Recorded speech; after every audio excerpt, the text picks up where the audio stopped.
my name is Hannah and I work at Salt Lake County Animal Services, and today I will be showing you the final step of teaching your dogs how to fetch. If you haven't seen step 1 and step 2, you can find those videos on our Facebook page, and then you can rejoin us here. So now that our dogs are comfortable taking objects, carrying objects, and giving objects to us, we can now put all of those things together in new environments with a new toy and a new cue, which will be fetch. So how do we teach this? So now that our dogs can do all of the steps, we just need to put them together. So you'll want to be in the same environment that you taught the original steps.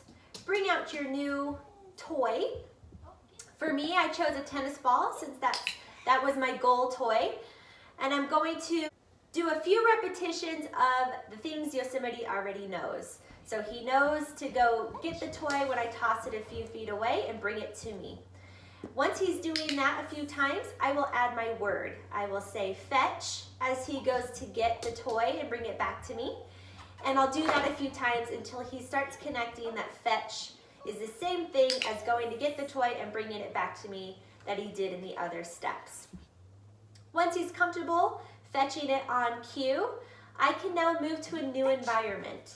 So move to a new room in your house, something that's still not super distracting, but that looks different, and we will play the game again. However, now that we've introduced a new environment, we might need to lower the criteria a little bit so that it's not too hard for our dogs. For example, if you are playing fetch in a new room, if your dog brings it back to you but drops it on the floor instead of putting it in your hand, that's okay.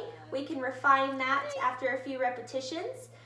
We just want them to be comfortable fetching in a new place. So you can play that game a few times with your dog, ask them to fetch the toy. When they bring it back to you, reward them, whether they dropped it on the floor or put it in your hand. So once they are comfortable in a new room playing this game, now we can raise our criteria again to giving us the toy right into our hand. So in a new room in your house, play the same game, ask them to fetch. When they bring it back to you, only reward them for putting it in your hand as we did in previous steps.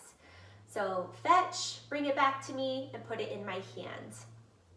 Once they have that down and they're comfortable doing all of those steps together with the new cue and the new toy, we can now start proofing this behavior in higher distracting environments, such as our backyard.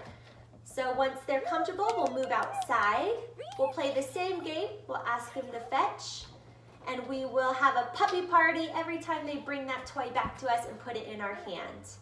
The goal here is to have fun with our dogs and to make sure that fetch is a very rewarding behavior for them and makes them want to play fetch more than any other thing.